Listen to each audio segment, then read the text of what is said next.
Okay, let us go ahead and finish off our conversation about South America or about Latin America by discussing South America. Um, and the first country that we're going to talk about here in South America, real quickly, just looking at this map, South America is this land down here below Central America. It's its own continent. Also part of Latin America, colonized by really half Spain, half Portugal. The large majority of the population centers in South America pre-European colonization were in the Andes mountain range. And the Amazon rainforest lies in South America. This is the world's largest rainforest.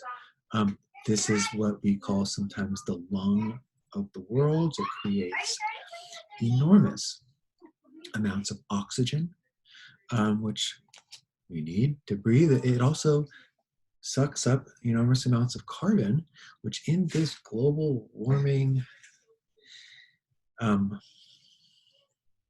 environment that we're living in, where the earth is warming because of, in a large part, human carbon pollution,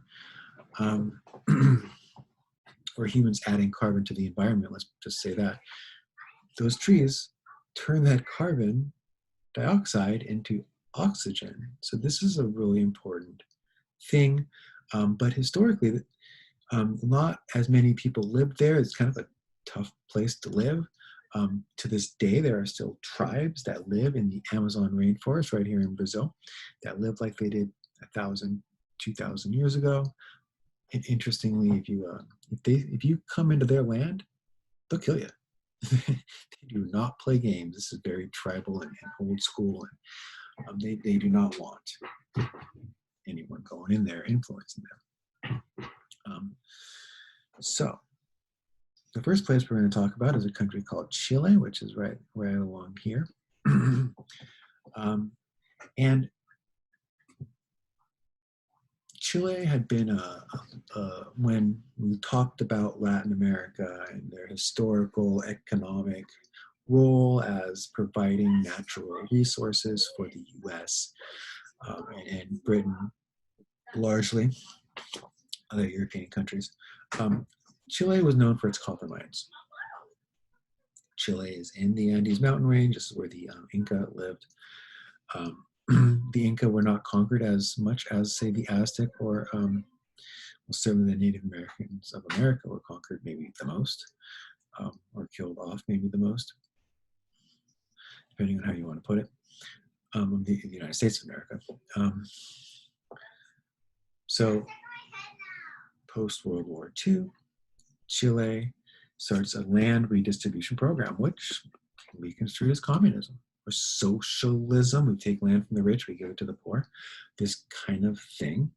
In 1970, Chile elected a Marxist president.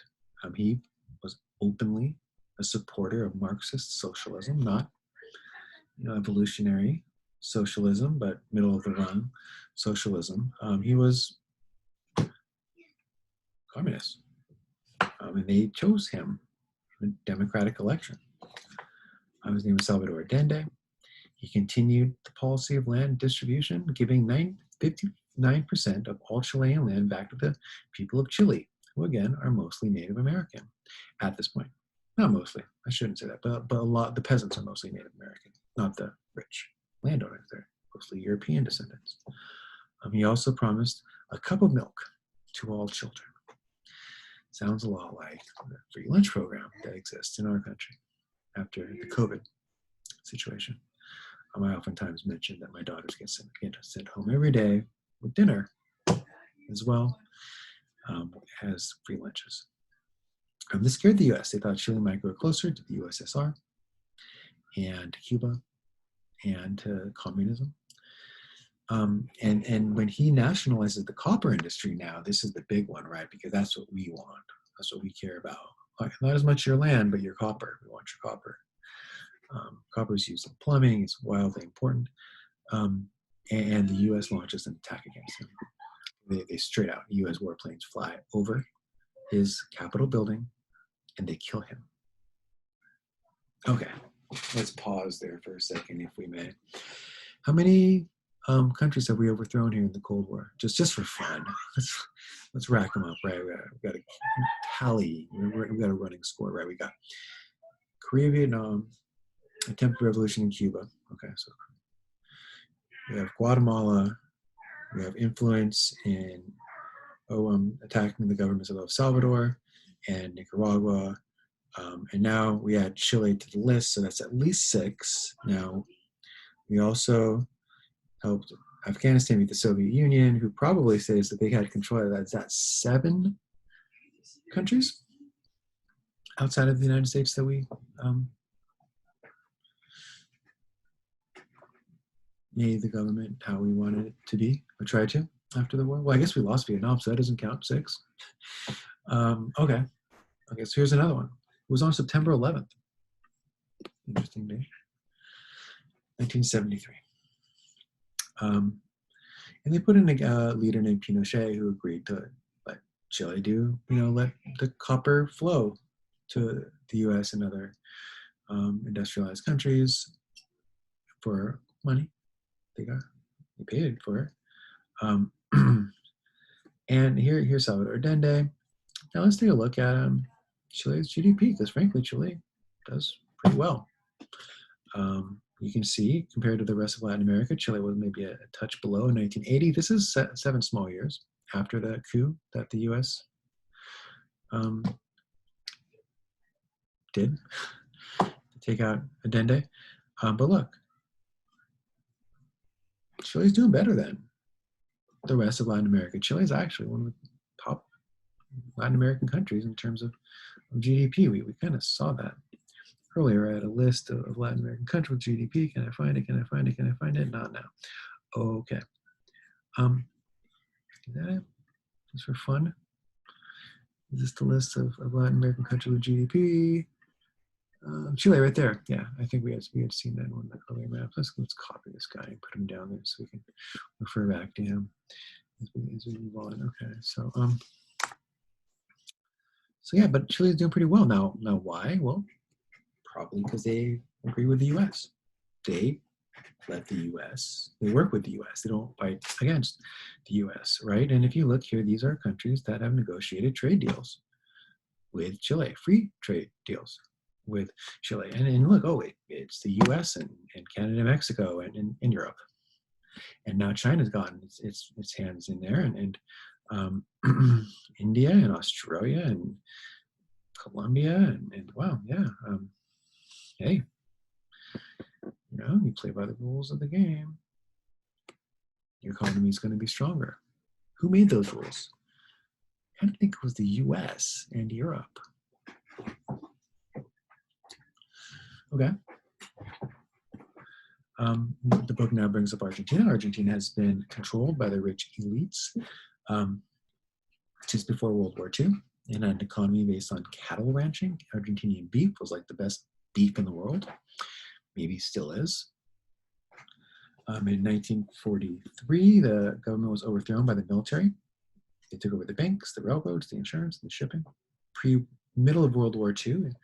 Remember now, Europe and the US are fighting in World War II, so we can't really stop or meddle in that one.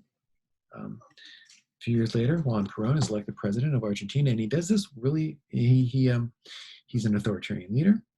He uses violence against his opposition.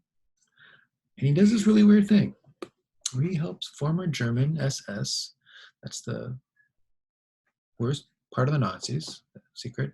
I don't know what SS stands for in German. Slagen, Schuhen. No, I'm just kidding. I'm sorry, no German slur.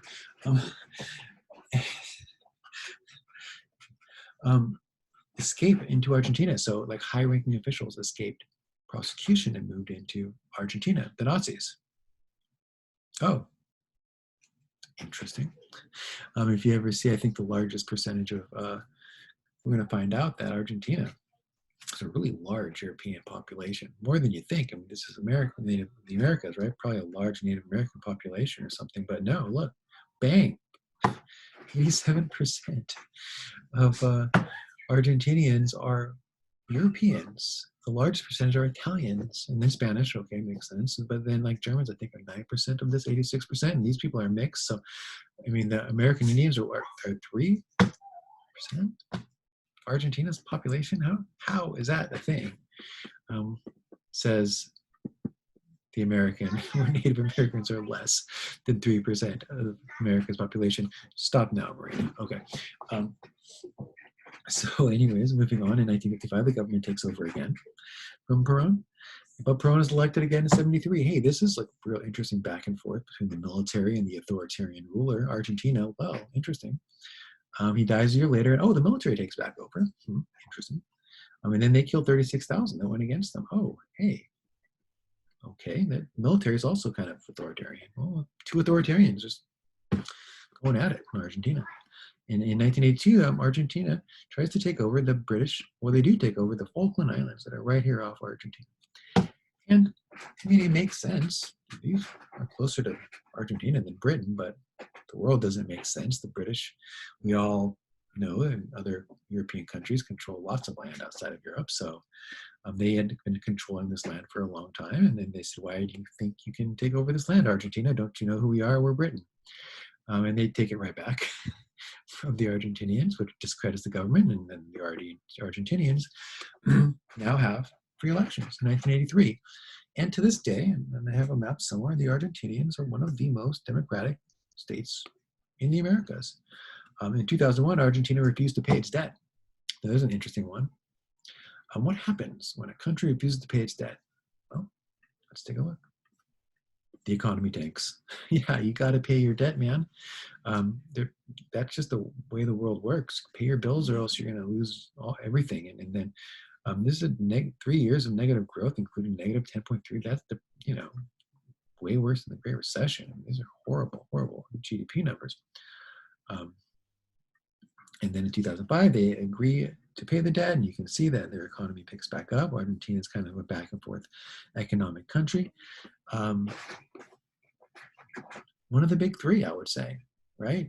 When you talk Latin America, it's Mexico, Brazil, and Argentina. Colombia, not one of the big three, but awfully important, had a democratically controlled government for decades, and it was controlled by coffee growers. Best coffee in the world. I don't like to give my opinion on this, but I drink Colombian coffee every single morning. And I don't want to name drop, but I buy the generic brand of Colombian coffee from the supermarket that I go to, and I don't want to be advertising supermarkets around here or advertising my favorite coffee drink, but it rhymes with mouths. Anyways, love it. Love Colombian coffee. After World War II, Marxist groups, these are communist groups, began to organize in the countryside, taking over. The government responded by sending in 200,000 troops and killing these Marxists. Remember we talked earlier that like if you were a peasant who was dissatisfied with the government, the only other team to join were the communists. You couldn't just like be angry with the government from joining a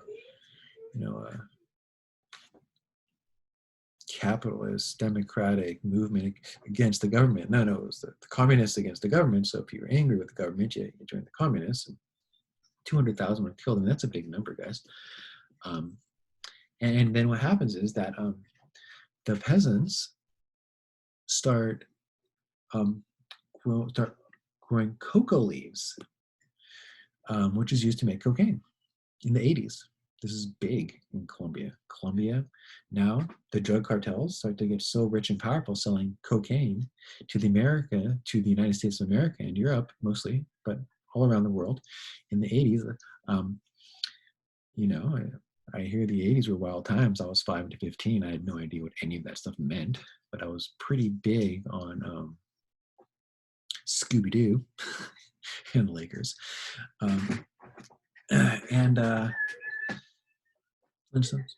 Bugs Bunny. Actually, I loved Bugs. Sorry, I should stop talking about my cartoons of my childhood. The US then said, hey, we should give some money to the government to fight these drug cartels. And the government has been close friends with the US ever since, because the US has thrown a bunch of money to the government to fight the cocaine dealing drug cartels that are in control in Colombia. This is the part of the war on drugs. The war on drugs was this big thing that kind of started in the late 60s under Nixon and escalated massively under Reagan in the 80s. And, is, well, we live in a country today where, marijuana is becoming legal and the war on drugs arrested millions of Americans for drug possession, including marijuana. So maybe now there's pushback against the war on drugs. In Oregon, all drugs are legal now. You to possess, not to sell, but to have. So you can't bust me if I have drugs, which I don't have because I'm an old guy. I'm not interested. I don't even drink. I try and be healthy. I'm an old guy. Anyways, but yeah, so that's an interesting fact is that one of the main battlegrounds of the war on drugs against cocaine was in Colombia. Okay, let's look at some of these maps. This will be fun. GDP, what is this one? I love it. Oh, that's just Colombia. So this is where Colombia is located. Okay, it's this country right here in South America. Here's the GDP, South American countries, economics. Economically speaking, Colombia and Brazil are two of the more rich South American countries. Down here, we see Argentina and Chile as the richest economic countries in America. Oh wow, there's some really poor countries there. Is that I pulled the map up. I said we'd look at it just for fun. GDP per capita. This has to do with average GDP. I wonder what country that is. That's so poor. Why they're so poor? Maybe that's Bolivia. Or no, I think that's Guyana and Bolivia. Actually, interesting thing about Bolivia, that's where Che Guevara went to try and spread his communism. They got him in the 60s, and U.S. government killed him.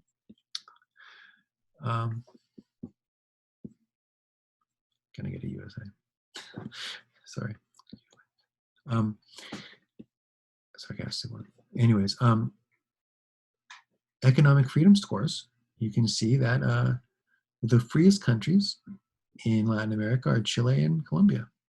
Okay. Oh, wow, look, actually Argentina and very unfree country. Bolivia is right there, so this must be Guyana. There's Bolivia. That's the Che Guevara one. Argentina is actually very unfree. They don't have great democracy. Thought they did. Democratic governments took over. What do I know? We always, in this heritage organization, we always question our sources, but here's gross domestic product in many of these countries. Oh, there's Bolivia, 3,000. So, okay, maybe this map's a little off. Bolivia is the poorest country. Oh no, Venezuela, really low GDP per capita also. Well, right now they're having that crisis in Venezuela. It was like a currency crisis. The hyperinflation. It was like Germany post World War I all over again. But Colombia's kind of middle of the road. Brazil's better. Uruguay, Argentina, Chile, the best. Okay, very interesting. Let's talk Brazil for a second before we wrap this whole thing up. Biggest country in South America. Democratically elected governments failed. And the military took control in 1964. There's a lot of military control in South America. And reduced the role of government in the economy. Interesting, right? A little opposite of socialism, I wonder. Nah. During these years, the economy grew quickly, and the Brazil's got a growing economy. But most of the money made was with the top 10%, and the top 1% made even more. It's kind of the story of Latin America. We keep talking about the top 20% kind of own everything, the bottom 80 don't. In 85, the military gave up control, and inflation got kind of crazy in the 90s. And the lower 50 to 80% continue to hurt. Here's Latin America, right? That's the story. Latin America, Brazil economy began growing at a slower rate the last 20 years, especially because they're considered an emerging economy. Brazil has the world's 5th largest population, 8th largest GDP, 65th largest GDP per capita, out of 185 in the top 3%. Not bad, honestly. they were doing the World Cup in 2014, the Olympics in 2016. And we kind of hurt them though. Actually, I remember like being really excited for Brazil. They built all these beautiful arenas and all this stuff, but then after the Olympics, all the money they spent on the arenas and stuff just kind of disappeared. Here's a really interesting fact about Brazil. We talk about Brazil being the place where the Amazon rainforest is. And 58% of Brazil is Amazon rainforest. Oh, yeah. Interesting. Oh, look at that. Another 20% is the Atlantic forest. Forest. Now we're at 78% of Brazil is forest, another 1% wetland. Wow. That's why they're the lungs of the world. We need you, Brazil. You keep doing your thing, right? But then we're seeing deforestation of the Amazon rainforest. They're logging it. Because if you need money and your best natural resource is forest, you sell the wood in your forest to try and make that money. And you can see all these areas in yellow and red have been deforested. That's a problem, folks. For the world, I've heard it suggested that the whole entire world, especially the rich countries, right here in the USA, number one, we should be chipping in and paying Brazil to stop deforesting. Be like, hey, we'll just give you the money that you've been getting if you keep the rainforest alive so we can all breathe. And so the earth doesn't heat at insane pace that we can't live on it. Global warming. So that's something to keep an eye on, right, for the future. GDP growth in Brazil, you can see they're kind of boom or bust. That's huge GDP growth. Very little, big, small, kind of boom and bust. Economy, what do we have here? Money growth and inflation. So you can see that inflation, gosh, I mean, 3,000%? Oh my gosh. I thought that was 3% inflation. You know, we're really lucky. We have this kind of stable, slow and steady wins the race economy. You know, we don't have too many high highs. We don't have too many low lows. 3,000% inflation? Are you kidding me, Brazil? That's insane. My gosh, that means like the $1 amount, the $3,000 in my wallet all of a sudden just turned into $1 that year. And back down to 500%, still huge. Up to 2,000, but now it's back to normal. Okay, they've settled down.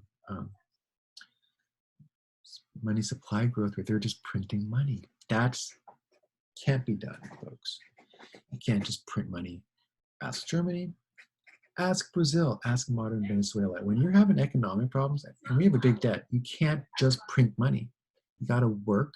You got to chip away, folks. Chip away. Slow and steady wins the race. You cannot get rich quick, especially on these kind of large-scale economic matters. I am not going to get into the conversation about cryptocurrency. What do we have here? Population growth. You can see from 1900, less than 30 million, and now they're up to 180 million. That's pretty quick population growth, but the whole world's population moved going really quick in that period.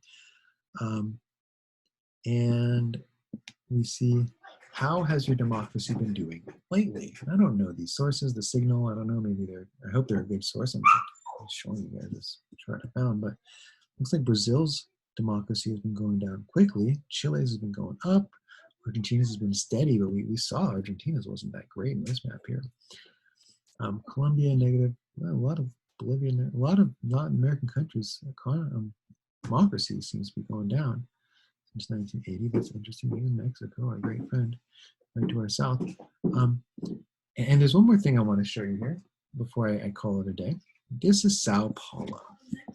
Okay, it's a mega city. Brazil is known. Latin America is known for its mega cities, and super rich, fancy city like any other city that you've seen in the world. You know, business and all that stuff. But these favelas, some of the poorest neighborhoods in the world, and I mentioned this.